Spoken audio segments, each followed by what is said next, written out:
قدیم تاریخ میں عراق کی سرزمین پر ایک ایسا ظالم حکمران تھا جس کی داستان آج بھی زبان زد عام ہے۔ بابل کے شہر میں 4000 برس قبل نمرود نامی بادشاہ کی حکومت تھی، جو اپنے آپ کو خدا سمجھتا تھا، لوگوں سے اپنی عبادت کرواتا تھا۔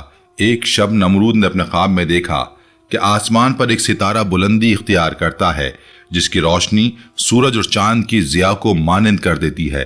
یہ خواب دیکھ کر نمرود خوفزدہ ہو گیا اور اس نے فوری طور پر دربار میں موجود جادوگروں کو بلوایا اور خواب کی تعبیر پوچھی۔ جادوگروں نے بتایا کہ ایک ایسا بچہ پیدا ہونے والا ہے جو تمہاری سلطنت کا خاتمہ کر دے گا۔ یہ سن کر نمرود نے فوراً حکم جاری کیا کہ اس سال جو بھی لڑکا پیدا ہو اسے قتل کر دیا جائے۔ اس فرمان کے بعد نمرود کی فوج کی جانب سے بچوں کا قتل عام شروع ہو گیا اور ہر طرف ہنگامہ برپا ہو گیا۔ بابل میں آزر نامی ایک شخص رہتا تھا جو بت تراشی کا کام کرتا تھا۔ اس کے ہاں بھی ایک بچے کی پیدائش ہونے والی تھی۔ جب اس نے نمرود کا یہ حکم سنا تو فوراً اپنی بیوی کو لے کر پہاڑ کی جانب بھاگ نکلا۔ اس نے نمرود کی فوج سے دور پہاڑی علاقے میں پناہ لے لی۔ کچھ عرصے بعد ان کے ہاں ایک نہایت پیارا بیٹا پیدا ہوا جس کا نام ابراہیم رکھا گیا۔ یہی وہ بچہ تھا جسے نمرود کا مقابلہ کرنا تھا۔ یہی وہ بچہ تھا جسے اللہ رب العزت نے اپنا نبی اور خلیل بنانا تھا۔ وقت گزرتا رہا اور حضرت ابراہیم علیہ السلام بڑے ہوتے گئے۔ وہ اپنی عمر کے دیگر بچوں سے کہیں زیادہ ذہین تھے اور بچپن میں ہی اپنی قوم کے مذہب کے بارے میں ایسے سوالات اٹھاتے تھے کہ لوگ حیران رہ جاتے۔ ایک روز حضرت ابراہیم علیہ السلام نے اپنے والد آزر سے پوچھا، ابا جان، آپ کیوں ان پتھر کے بتوں کی عبادت کرتے ہیں؟ کیا یہ بت آپ کو فائدہ پہنچا سکتے ہیں یا نقصان؟ لیکن آزر نے اپنے بیٹے کی باتوں کو نظر انداز کر دیا اور کہا کہ یہی ہمارے بزرگوں کا طریقہ ہے اور ہمیں اسی پر عمل کرنا چاہیے۔ انہوں نے اپنی قوم کو بھی ان بتوں کی حقیقت بتانی چاہی مگر کسی نے توجہ نہ دی۔ پھر ان کے ذہن میں ایک دلچسپ منصوبہ آیا، لیکن یہ منصوبہ انتہائی خطرناک تھا جس کی وجہ سے عنقریب ان کا نمرود سے سامنا ہونے والا تھا۔ وہ عید کے دن کا انتظار کرنے لگے۔ جب عید آئی تو پوری قوم شہر سے باہر میلے میں چلی گئی اور شہر سنسان ہو گیا۔ حضرت ابراہیم علیہ السلام ایک کلہاڑی لے کر بت خانے میں داخل ہوئے اور سب سے بڑے بت کے علاوہ تمام بتوں کو توڑ ڈالا۔ آخر میں کلہاڑی کو بڑے بت کے کاندھے پر لٹکا کر اپنے گھر آ گئے۔ شام کو جب قوم میلے سے واپس آئی تو بت خانے میں تباہی کا منظر ان کا منتظر تھا۔ قرآن کریم میں اس حوالے سے فرمایا گیا جس کا ترجمہ ہے، کہنے لگے ہمارے معبودوں کے ساتھ یہ سلوک کس نے کیا؟ بے شک وہ ظالموں میں سے ہے۔ لوگوں نے کہا، ہم نے ایک نوجوان کو ان کا ذکر کرتے سنا ہے جس کا نام ابراہیم ہے۔ انہوں نے کہا، اسے لوگوں کے سامنے لاؤ تاکہ وہ گواہ بنے۔ جب حضرت ابراہیم علیہ السلام آئے تو لوگوں نے پوچھا، کیا ہمارے معبودوں کے ساتھ یہ کام تم نے کیا ہے؟ حضرت ابراہیم علیہ السلام نے فرمایا، یہ کام اس بڑے بت نے کیا ہوگا۔ اگر یہ بولتے ہیں تو انہی سے پوچھ لو۔ وہ سر جھکا کر بولے، تم جانتے ہو یہ بت بول نہیں سکتے۔ ناظرین، بتوں کو توڑنے کا عمل نمرود سمیت پوری قوم کے لیے ناقابل معافی جرم تھا، لہذا فیصلہ کیا گیا کہ حضرت ابراہیم علیہ السلام کو آگ میں ڈال دیا جائے تاکہ آئندہ کسی کو بتوں کی بے حرمتی کرنے کی جرت نہ ہو۔ چنانچہ پوری قوم لکڑیاں جمع کرنے کے عمل میں مصروف ہو گئی۔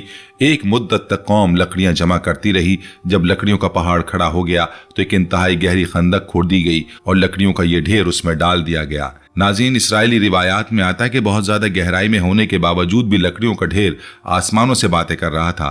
جس دن لکڑیوں کے ڈھیر میں آگ لگائی جانی تھی اس سے پہلے شیطان نمرود کے دربار میں پہنچا اور بولا، بادشاہ سلامت، جب لکڑیوں کے اس پہاڑ میں آگ لگے گی تو اس کی تپش کی وجہ سے کوئی بھی اس کے قریب نہیں جا سکے گا، لہٰذا آپ ابراہیم کو آگ میں کیسے ڈالیں گے؟ یہ وہ سوال تھا جو نہ نمرود کے ذہن میں آیا تھا اور نہ ہی اس کے مشیروں اور مصاحبوں کے۔ جب نمرود کو پریشان دیکھا تو فوراً بولا، تم پریشان کیوں ہوتے ہو؟ میں ہوں نا، بس ایک بہترین کاریگر میرے حوالے کر دو، میں اسے ایک ایسی مشین بنانا سکھا دوں گا جس سے کسی بھی چیز کو بہت دور تک پھینکا جا سکتا ہے۔ چنانچہ قوم میں سے ایک بہترین کاریگر تلاش کر کے شیطان کے حوالے کر دیا گیا۔ علامہ ابن کثیر رحمۃ اللہ علیہ فرماتے ہیں کہ جو مشین بنائی گئی اسے منجنیق کا نام دیا گیا۔ یہ دستی مشین ایک مقام پر نصب کر دی گئی۔ تاریخی روایات میں ہے کہ شہر کے لوگ کئی ماہ تک میدان میں لکڑیاں جمع کرتے رہے۔ لکڑیاں جمع کرنے کے بعد 7 دن تک پوری قوم اس میں آگ لگا کر اسے بھڑکاتی رہی، یہاں تک کہ اس کے شعلے آسمان تک اس قدر بلند ہو گئے کہ اگر کوئی پرندہ اس پر سے گزرے تو جل جائے۔ آگ اپنے پورے غضب کے ساتھ بھڑک رہی تھی۔ اللہ کے خلیل کو موٹی رسیوں میں جکڑ کر منجنیق کے پلڑے میں بٹھا دیا گیا۔ ابلیس کے مکروہ چہرے پر شیطانی مسکراہٹ تھی۔ وہ بھیس بدل کر اس پورے عمل کی نگرانی کر رہا تھا۔ جس وقت پیغمبر خدا منجنیق کے ذریعے آگ کے اس خوفناک سمندر میں ڈالے جانے والے تھے، اس وقت ملائکہ سمیت زمین و آسمان کی ساری مخلوق چیخ اٹھی، یا رب، تیرے خلیل پر کیا قیامت گزر رہی ہے؟ رب تعالیٰ نے فرمایا، جاؤ، اگر مدد کر سکتے ہو تو کرو۔ فرشتوں نے مدد کرنے کے لیے حضرت ابراہیم علیہ السلام سے اجازت چاہی تو آپ علیہ السلام نے فرمایا میرے لیے میرا اللہ کافی ہے، وہ میرا حال دیکھ رہا ہے۔ جبریل امین علیہ السلام نے عرض کیا آپ کو مجھ سے کسی قسم کی مدد کی ضرورت ہو تو حکم فرمائے، میں حاضر ہوں۔ فرمایا ضرورت تو ہے مگر آپ کی طرف سے نہیں بلکہ اپنے رب کی طرف سے۔ امام بخاری رحمۃ اللہ علیہ نے حضرت ابن عباس رضی اللہ تعالیٰ عنہ سے روایت کی ہے کہ جب حضرت ابراہیم علیہ السلام کو آگ میں پھینکا گیا تو انہوں نے کہا حسبنا اللہ ونعم الوکیل، ہمیں اللہ ہی کافی ہے اور وہ بہترین کارساز ہے۔ حضرت ابو ہریرہ رضی اللہ عنہ سے مروی ہے کہ نبی اکرم صلی اللہ علیہ وآلہ وسلم نے فرمایا جب حضرت ابراہیم علیہ السلام کو آگ میں ڈالا گیا تو انہوں نے کہا اے میرے اللہ تو آسمان میں اکیلا ہے اور میں زمین میں تیری عبادت کرنے والا اکیلا۔ جو ہی حضرت ابراہیم علیہ السلام کو آگ میں پھینکا گیا اللہ رب العزت نے فرمایا اور ہم نے حکم دیا اے آگ ٹھنڈی پڑ جا اور ابراہیم کے لیے سلامتی والی بن جا۔ اللہ رب العزت کے حکم سے آگ ٹھنڈی ہو گئی۔ روایت میں آتا ہے کہ حضرت ابراہیم علیہ السلام اس آگ میں 40 یا 50 دن تک رہے۔ ناظرین یہاں ایک اہم واقعہ یہ بھی ہے کہ حضرت ابراہیم علیہ السلام آگ سے سلامت باہر تشریف لائے تو نمرود کو بہت حیرت ہوئی۔ اس نے حضرت ابراہیم علیہ السلام کو اپنے دربار میں طلب کیا۔ نمرود نے اپنی پوری قوت اور طاقت کا مظاہرہ کرتے ہوئے کہا میرا رب کون ہے؟ میں ہی زندگی اور موت دیتا ہوں۔ حضرت ابراہیم علیہ السلام نے نہایت حکمت سے جواب دیا میرا رب وہ ہے جو سورج کو مشرق سے نکالتا ہے، اگر تم سچے ہو تو اسے مغرب سے نکال کر دکھاؤ۔ یہ سن کر نمرود مکمل طور پر لاجواب ہو گیا اور اس کی ساری جھوٹی شان و شوکت خاک میں مل گئی۔ قرآن پاک میں اللہ تعالیٰ نے اس واقعے کو بیان فرمایا ہے، کافر حیران رہ گیا۔ یہ واقعہ اس بات کی واضح دلیل ہے کہ حق کے سامنے باطل کبھی ٹھہر نہیں سکتا۔ آگ میں ڈالے جانے کے بعد حضرت ابراہیم علیہ السلام نے بابل سے ہجرت کا ارادہ فرمایا اور ایک دن اپنے اہل خانہ کے ساتھ ہران نامی علاقے میں ہجرت کر گئے۔ حضرت ابراہیم علیہ السلام نے بابل میں ہی اپنی چچا کی بیٹی حضرت سارہ سے شادی کر لی تھی۔ پھر اللہ تعالیٰ نے آپ کو بیت المقدس جانے کا حکم فرمایا۔ اس وقت آپ کی عمر مبارک 75 سال تھی۔ بیت المقدس میں کچھ عرصہ قیام کے بعد آپ مصر ہجرت کر گئے۔ ناظرین روایت میں آتا ہے کہ جب حضرت ابراہیم علیہ السلام مصر پہنچے تو وہاں فرعون کی حکومت تھی اور اس وقت وہاں کا بادشاہ انتہائی عیاش، ظالم اور جابر تھا۔ کسی نے بادشاہ کو بتایا کہ ہمارے شہر میں ایک پردیسی آیا ہے جس کے ساتھ ایک حسین و جمیل عورت بھی ہے۔ فرعون نے یہ سن کر فوری طور پر حضرت ابراہیم علیہ السلام کو دربار میں طلب کیا اور حضرت سارہ کے بارے میں سوال و جواب کیے۔ حضرت سارہ اللہ رب العزت کی نیک بندی تھیں اور انہیں اپنے اللہ پر بڑا یقین تھا۔ چنانچہ وہ طلب کرنے پر بادشاہ کے پاس تشریف لے گئے۔ بادشاہ نے جب انہیں دیکھا تو اپنے آپ پر قابو نہ رکھ سکا اور برے ارادے سے انہیں پکڑنے کے لیے آگے بڑھا۔ حضرت سارہ اس وقت اپنے رب سے دعا میں مصروف تھیں۔ جیسے ہی فرعون آگے بڑھا اس کے قدم زمین میں دھس گئے۔ بادشاہ بدحواس ہو گیا اور جلدی سے بولا تم میرے لیے اپنے اللہ سے دعا کرو، میں تمہیں کوئی تکلیف نہیں پہنچاؤں گا۔ حضرت سارہ نے دعا فرمائی اے اللہ اگر یہ مر گیا تو کہا جائے گا کہ میں نے اسے قتل کیا ہے، اے اللہ تو اسے آزاد کر دے۔ اس دعا کے بعد اللہ رب العزت نے اسے آزاد کر دیا لیکن وہ اپنی حرکت سے باز نہ آیا، دوبارہ آگے بڑھا، مزید اندر دھس گیا۔ اس نے پھر دعا کے لیے کہا، حضرت سارہ نے دعا کی اور پھر وہ آزاد ہو گیا۔ راوی کہتے ہیں کہ تیسری یا چوتھی مرتبہ وہ پکار اٹھا اور اپنے درباریوں سے کہا تم میرے پاس کسی انسان کو نہیں لائے ہو۔ پھر اس نے حضرت سارہ کو عزت و احترام سے رخصت کیا، بلکہ خادمہ جن کا نام حضرت ہاجرہ تھا انہیں بھی ان کی خدمت میں پیش کیا۔ بعض محققین کے مطابق حضرت ہاجرہ بادشاہ کی لونڈی نہیں بلکہ بیٹی تھیں۔ اس واقعے کے بعد حضرت ابراہیم علیہ السلام دوبارہ فلسطین منتقل ہو گئے۔ کچھ عرصہ بیتا تو ایک دن حضرت سارہ نے حضرت ابراہیم علیہ السلام سے فرمایا میں چاہتی ہوں کہ آپ ہاجرہ سے نکاح کر لیں، شاید اللہ آپ کو اولاد کی نعمت سے نواز دے۔ اس وقت تک آپ علیہ السلام کی اولاد نہیں ہوئی تھی۔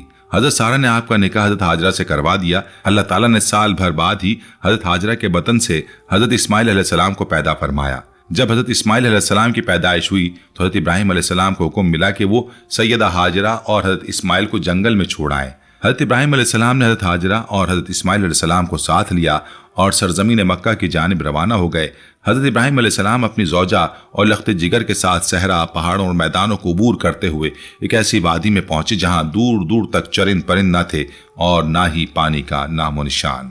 حضرت ابراہیم علیہ السلام نے اہلیہ کو دودھ پیتے معصوم بچے سمیت ایک درخت کے نیچے بٹھایا، کھجور کا تھیلا اور پانی کا مشکیزہ پاس رکھا اور کچھ کہے بغیر واپسی کے لیے پلٹے۔ حضرت ہاجرہ نے جب یہ دیکھا تو لپک کر دامن پکڑا اور بولی اے ابراہیم ہم اس ویران بیابان میں چھوڑ کر کہاں جا رہے ہو؟ حضرت ہاجرہ کی بار بار فریاد کرنے پر بھی آپ علیہ السلام خاموش رہے تو انہوں نے عرض کیا اے ابراہیم کیا یہ اللہ کا حکم ہے؟ آپ نے فرمایا ہاں۔ حضرت ہاجرہ نے یہ سنا تو بڑے یقین اور اعتماد کے ساتھ فرمایا پھر ہمارا پروردگار ہمیں ضائع نہیں فرمائے گا۔ حضرت ابراہیم علیہ السلام اپنی اہلیہ اور حضرت ہاجرہ اور بیٹے حضرت اسماعیل علیہ السلام کو سرزمین حرم پر اللہ رب العزت کے بھروسے پر واپس چھوڑ آئے۔ حضرت ہاجرہ بھوک کے وقت کھجور کھاتیں اور پیاس لگنے پر پانی پی لیتیں، یہاں تک کہ کھجور اور پانی ختم ہو گیا۔ حضرت اسماعیل علیہ السلام کو پیاس لگی تو آپ کی والدہ ماجدہ سے بچے کی پیاس نہ دیکھی گئی۔ آپ قریبی ایک پہاڑی پر گئیں تاکہ کہیں سے پانی مل جائے، مگر پانی کا نام و نشان نظر نہ آیا۔ پھر آپ واپس بچے کے پاس آئیں۔ بچے کی پیاس کی شدت دیکھ کر دوسری پہاڑی پر چڑھیں، مگر وہاں بھی پانی نظر نہ آیا۔ سخت گرمی تھی اور بچہ پیاس سے بے قرار تھا۔ ماں کا دل تڑپ رہا تھا۔ دونوں پہاڑیوں کے درمیان کی وادی میں جب آتیں تو تیز تیز دوڑتیں، کیونکہ وہاں بچے کو اپنی نظروں سے اوجھل ہوتے دیکھ کر بے چین ہو جاتیں۔ یہ ایک ماں کی محبت اور اللہ پر توکل کا بے مثال واقعہ تھا۔ آپ جن دو پہاڑوں پر پانی کی تلاش کے لیے گئیں، ان پہاڑیوں کو صفا اور مروہ کہا جاتا ہے۔ ان دونوں پہاڑیوں کے درمیان حضرت ہاجرہ 7 مرتبہ دوڑیں۔ اللہ رب العزت کو ان کا دوڑنا اتنا پسند آیا کہ قیامت تک آنے والے زائرین کو حکم فرمایا کہ وہ بھی صفا اور مروہ کے درمیان 7 چکر لگائیں۔ جب حضرت ہاجرہ کو دوسری پہاڑی سے بھی پانی نہ ملا تو واپس اپنے بچے کے پاس آتی ہیں۔ ایک عجیب منظر دیکھتی ہیں، جہاں پر حضرت اسماعیل علیہ السلام کی ایڑیاں تھیں وہاں پر پانی کا ایک صاف اور شفاف چشمہ جاری ہے۔ اس پانی کے اچانک ظاہر ہونے سے حضرت ہاجرہ کی خوشی کی انتہا نہ رہی۔ فوراً اللہ تعالیٰ کا شکر بجا لائیں۔ پھر یہ خیال آیا کہ اس بڑھتے ہوئے پانی کو روکنا چاہیے۔ حضرت ہاجرہ کہہ رہی تھیں، زمزم ٹھہر جا، زمزم ٹھہر، اے پانی ٹھہر۔ یہی وہ آب زمزم ہے جسے کروڑوں لوگ بطور تبرک پیتے ہیں اور اپنے ساتھ لے جاتے ہیں۔ ناظرین، اس چشمے کی برکت سے رفتہ رفتہ اس علاقے میں لوگ آباد ہونے لگے۔ قبیلہ جرہم کے لوگ جو یمن سے آئے تھے، انہوں نے جب دور سے پرندوں کو اس علاقے میں چکر لگاتے دیکھا تو سمجھ گئے کہ یہاں پانی ہے۔ وہ حضرت ہاجرہ کے پاس آئے اور رہنے کی اجازت مانگی۔ حضرت ہاجر نے شرط رکھی کہ پانی پر حق صرف ہمارا ہی رہے گا۔ اس طرح وہاں ایک چھوٹی سی بستی قائم ہو گئی جو بعد میں دنیا کا مقدس ترین شہر بنا۔ حضرت ابراہیم علیہ السلام کے بیٹے حضرت اسحاق علیہ السلام کی پیدائش بھی معجزانہ انداز میں ہوئی۔ حضرت ابراہیم علیہ السلام کی عمر 100 برس اور آپ کی اہلیہ حضرت سارہ کی عمر 90 سال تھی جب ان کے ہاں حضرت اسحاق علیہ السلام پیدا ہوئے۔ ان دنوں حضرت ابراہیم علیہ السلام ملک شام میں رہائش پذیر تھے، جبکہ بڑے صاحبزادے حضرت اسماعیل علیہ السلام 14 سال سے مکہ مکرمہ میں اپنی والدہ حضرت ہاجرہ کے ساتھ مقیم تھے۔ ایک دن اللہ تعالیٰ نے فرشتوں کی ایک جماعت کو زمین پر بھیجا تاکہ وہ قوم لوط پر عذاب الہی نازل کریں جو حد سے گزر چکی تھیں۔ یہ فرشتے پہلے حضرت ابراہیم علیہ السلام کے پاس آئے اور انہیں اللہ تعالیٰ کی جانب سے ایک صاحبزادے کی خوشخبری سنائی۔ چونکہ حضرت سارہ بوڑھی تھیں، فرشتوں کی اس خوشخبری پر انہیں بڑی حیرت ہوئی، جس کا ذکر اللہ تعالیٰ نے قرآن پاک میں یوں فرمایا، ہم نے اسے اسحاق علیہ السلام کی اور اسحاق علیہ السلام کے بعد یعقوب علیہ السلام کی خوشخبری دی تو انہوں نے کہا، کیا مجھے بچہ ہوگا؟ میں تو بڑھیا ہوں اور میرے شوہر بھی بوڑھے ہیں، یہ تو عجیب بات ہے۔ فرشتوں نے کہا، کیا تم اللہ کی قدرت سے تعجب کرتی ہو؟ اے اہل بیت، تم پر اللہ کی رحمتیں اور اس کی برکتیں ہیں۔ حضرت ابراہیم علیہ السلام بھی اس خوشخبری پر بہت حیران ہوئے، کیونکہ وہ بہت بوڑھے ہو چکے تھے، لہٰذا انہوں نے بھی تعجب سے فرشتوں سے فرمایا، جب مجھے بڑھاپے نے آن پکڑا تو تم خوشخبری دینے لگے، اب کیسی خوشخبری دیتے ہو؟ انہوں نے کہا، ہم آپ کو سچی خوشخبری دیتے ہیں، آپ مایوس نہ ہو۔ غرض حضرت اسماعیل علیہ السلام کی پیدائش کے تقریباً اللہ تعالیٰ نے آپ کو ایک اور صاحبزادے حضرت اسحاق علیہ السلام عطا فرمائے، جس پر حضرت ابراہیم علیہ السلام بار بار اللہ کا شکر ادا کرتے تھے۔ ایک دن حضرت ابراہیم علیہ السلام کو اپنی عزیز ترین شے قربان کرنے کا حکم دیا گیا۔ یہ خواب آپ کو کئی دن لگاتار نظر آتا رہا تو آپ سمجھ گئے کہ اللہ تعالیٰ بیٹے کی قربانی کا حکم دے رہا ہے۔ چنانچہ آپ نے مکہ مکرمہ جانے کا ارادہ فرمایا اور پہنچ کر صاحبزادے کو اپنا خواب سنایا۔ اللہ رب العزت قرآن مجید میں فرماتا ہے، پھر جب وہ لڑکا ابراہیم کے ساتھ چلنے پھرنے کے قابل ہو گیا تو انہوں نے کہا، بیٹے میں خواب میں دیکھتا ہوں کہ تمہیں ذبح کر رہا ہوں، اب سوچ کر بتاؤ تمہاری کیا رائے ہے؟ بیٹے نے کہا، ابا جان آپ وہی کیجئے جس کا آپ کو حکم دیا جا رہا ہے، انشاءاللہ آپ مجھے صبر کرنے والوں میں سے پائیں گے۔ روایت میں آتا ہے کہ شیطان نے 3 مرتبہ حضرت ابراہیم علیہ السلام کو بہکانے کی کوشش کی۔ ہر بار حضرت ابراہیم علیہ السلام نے اسے 7 کنکریاں مار کر بھگا دیا۔ آج تک مینا کے 3 جمعرات پر اسی محبوب عمل کی یاد میں کنکریاں ماری جاتی ہیں۔ روایت میں آتا ہے کہ جب دونوں باپ بیٹے یہ انوکھی عبادت انجام دینے کے لیے قربان گاہ پہنچے تو حضرت اسماعیل علیہ السلام نے اپنے والد سے کہا، ابا جان مجھے خوب اچھی طرح باندھ دیجئے تاکہ میں زیادہ تڑپ نہ سکوں، اور اپنے کپڑوں کو بھی مجھ سے بچائیے، ایسا نہ ہو کہ ان پر میرے خون کی چھینٹ پڑے تو میرا ثواب گھٹ جائے۔ اس کے علاوہ اپنی چھری کو بھی تیز کر لیجئے اور اسے میرے حلق پر جلدی جلدی پھیریے تاکہ آسانی سے میرا دم نکل سکے، کیونکہ موت بڑی سخت چیز ہے اور جب آپ میری والدہ کے پاس جائیں تو ان سے میرا سلام کہہ دیجیے گا، اور اگر آپ میری قمیض والدہ کے پاس لے جانا چاہیں تو لے جائیں، شاید اس سے انہیں کچھ تسلی ہو جائے۔ اکلوتے بیٹے کی زبان سے یہ الفاظ سن کر ایک باپ کے دل پر کیا گزر سکتی ہے، لیکن حضرت ابراہیم علیہ السلام استقامت کا پہاڑ تھے۔ پرنم آنکھوں سے انہیں باندھا۔ اللہ رب العزت کا ارشاد ہے، وہ عجیب منظر تھا جب دونوں نے حکم مان لیا اور باپ نے بیٹے کو پیشانی کے بل لٹا دیا۔ روایت میں آتا ہے کہ شروع میں حضرت ابراہیم علیہ السلام نے انہیں سیدھا لٹا دیا تھا، لیکن جب چھری چلانے لگے تو بار بار چلانے کے باوجود اللہ کی قدرت سے گلا نہیں کٹا تھا۔ اس موقع پر بیٹے نے خود یہ فرمائش کی، ابا جان مجھے چہرے کے بل کروٹ سے لٹا دیجیے، اس لیے کہ جب آپ کو میرا چہرہ نظر آتا ہے تو آپ کی شفقت جوش مارنے لگتی ہے اور گلا پوری طرح کٹ نہیں پاتا۔ اس کے علاوہ چھری مجھے نظر آتی ہے تو مجھے بھی گھبراہٹ ہونے لگتی ہے۔ چنانچہ حضرت ابراہیم علیہ السلام نے انہیں اسی طرح لٹا کر چھری چلانی شروع کر دی۔ ارشاد باری تعالیٰ ہے، اور ہم نے انہیں آواز دی، اے ابراہیم تم نے خواب کو سچ کر دکھایا، یقیناً ہم نیکی کرنے والوں کو اسی طرح صلاح دیتے ہیں۔ حقیقت میں یہ تھی بڑی آزمائش، اور ہم نے ایک عظیم ذبیحے کا فدیہ دے کر اس بچے کو بچا لیا۔ روایت میں آتا ہے کہ حضرت ابراہیم علیہ السلام نے یہ آسمانی آواز سن کر اوپر کی طرف دیکھا تو حضرت جبریل علیہ السلام ایک مینڈا لیے کھڑے تھے۔ بعض روایت سے معلوم ہوتا ہے کہ وہی مینڈا تھا جس کی قربانی حضرت آدم علیہ السلام کے صاحبزادے حضرت حابیل نے پیش کی تھی۔ بہرحال یہ جنتی مینڈا حضرت ابراہیم علیہ السلام کو عطا ہوا اور انہوں نے اللہ کے حکم سے اپنے بیٹے کے بجائے اسے قربان کر دیا۔ اسی لیے ہر سال کروڑوں مسلمان حضرت ابراہیم علیہ السلام کو اس سنت کو زندہ کرتے ہوئے اللہ رب العزت کے حضور جانوروں کی قربانی پیش کرتے ہیں۔ کچھ عرصے بعد حضرت ابراہیم علیہ السلام کو اللہ کا حکم ملا کہ وہ مکہ جائیں۔ جب حضرت ابراہیم علیہ السلام مکہ پہنچے تو حضرت اسماعیل علیہ السلام کو زمزم کے پاس ایک ٹیلے پر تیر سیدھے کرتے ہوئے پایا۔ جب حضرت اسماعیل علیہ السلام نے اپنے والد حضرت ابراہیم علیہ السلام کو دیکھا تو فوراً ادب سے کھڑے ہو گئے اور ان سے ملے۔ حضرت ابراہیم علیہ السلام نے حضرت اسماعیل علیہ السلام سے فرمایا، اے اسماعیل مجھے اللہ کا حکم آیا ہے۔ انہوں نے فوراً جواب دیا، بجان جو حکم ہو اس کی تعمیل کیجیے۔ حضرت ابراہیم علیہ السلام نے فرمایا، اس جگہ اللہ کا ایک گھر بنانا ہے۔ حضرت اسماعیل نے فوراً جواب دیا، بہت بہتر، آپ کا حکم سر آنکھوں پر۔ اب دونوں باپ بیٹوں نے اللہ رب العزت کے حکم پر بیت اللہ کی تعمیر شروع کر دی۔ حضرت اسماعیل علیہ السلام پتھر لا کر دیتے تھے اور حضرت ابراہیم علیہ السلام ان پتھروں کو ترتیب دے کر کعبے کی عمارت بناتے جا رہے تھے۔ حضرت علی کرم اللہ وجہہ نے فرمایا کہ حضرت ابراہیم علیہ السلام جب بھی کعبہ کے قریب پہنچے تو آپ نے اپنے سر پر ایک بادل محسوس کیا۔ اس بادل میں سے آواز آئی، اے ابراہیم جہاں تک اس بادل کا سایہ ہے وہاں تک کی زمین کو بیت اللہ میں شامل کر لو، کمی زیادتی نہ ہو۔ ناظرین، کعبہ کی تعمیر کے دوران حضرت ابراہیم علیہ السلام کو جب یہ دیواریں اونچی کرنی تھی تو ایک پتھر کی ضرورت ہوئی جس پر کھڑے ہو کر تعمیر کی جا سکے۔ حضرت اسماعیل علیہ السلام ایک پتھر لائے جس پر حضرت ابراہیم علیہ السلام کھڑے ہوئے۔ اللہ تعالیٰ نے اپنی قدرت سے اس پتھر کو نرم کر دیا اور حضرت ابراہیم علیہ السلام کے قدموں کے نشان اس پر نقش ہو گئے۔ یہی وہ مقام ابراہیم ہے جو آج بھی کعبہ کے پاس محفوظ ہے اور حجاج کرام اس کے پیچھے نماز ادا کرتے ہیں۔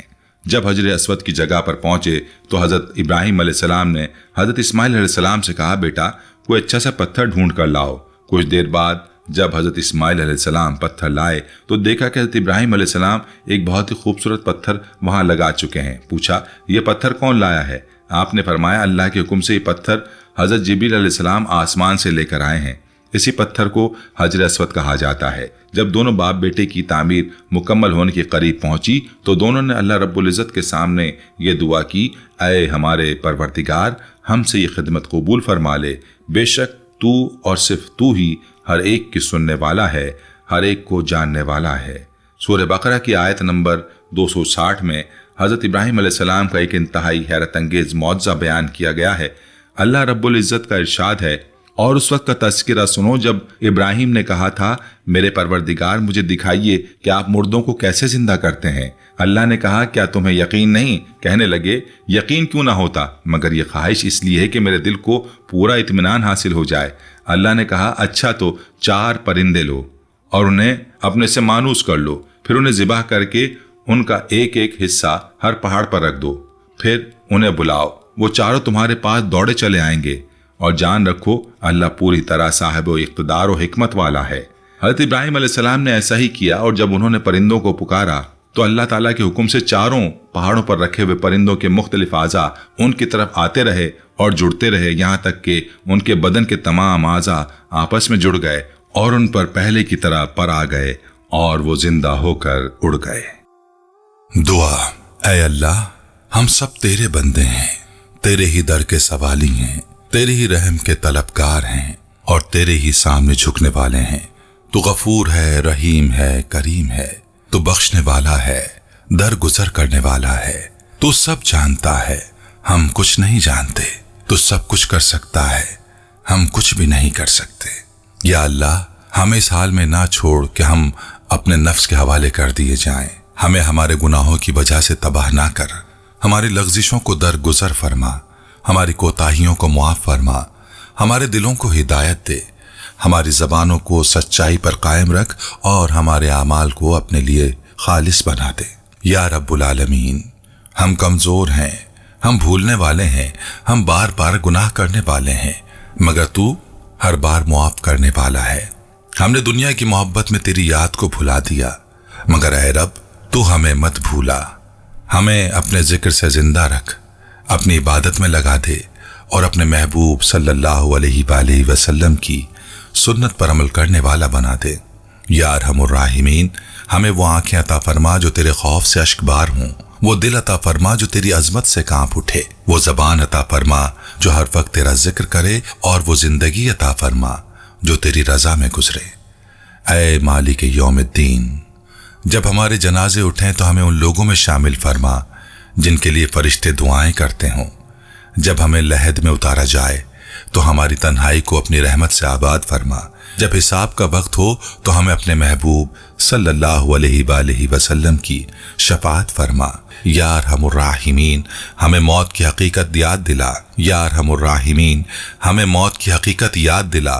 ہمیں دنیا کی فانی خوشیوں سے نکل کر تیری رضا کی طلب عطا فرما۔ ہمیں قناعت، صبر، شکر اور توکل کا راستہ دکھا۔ ہمیں اپنی محبت عطا فرما اور اپنی معرفت سے سرفراز فرما۔ اے اللہ، جب قبر میں اکیلے ہوں تو ہمارا ساتھی ہو، جب اندھیرے ہوں تو روشنی عطا فرما، جب اعمال کا پلڑا تولا جائے تو ہمارے نیک اعمال کو بھاری کر دے، جب کتابیں دی جائیں تو ہمیں دائیں ہاتھ میں دینا، جب نامہ اعمال کھلے تو ہمیں شرمندہ نہ کرنا۔ یا اللہ، ہم سب کی توبہ قبول فرما، ہمیں ہدایت دے، ثابت قدمی دے اور ہماری زندگی کا خاتمہ ایمان پر فرما۔ اے اللہ، تو ہمارے دلوں کو سیدھا کر دے، ہمارے راستوں کو درست کر دے، ہماری نیتوں کو پاک کر دے اور ہمیں صرف اور صرف تیرے لیے جینے اور مرنے کی توفیق دے۔ ربنا تقبل منا انک انت السمیع العلیم وتب علینا انک انت التواب الرحیم۔ اللہم صلی علی محمد وعلی آل محمد کما صلیت علی ابراہیم وعلی آل ابراہیم انک حمید مجید۔ اللہم بارک علی محمد وعلی آل محمد کما بارکت علی ابراہیم وعلی آل ابراہیم انک حمید مجید۔ آمین یا رب العالمین۔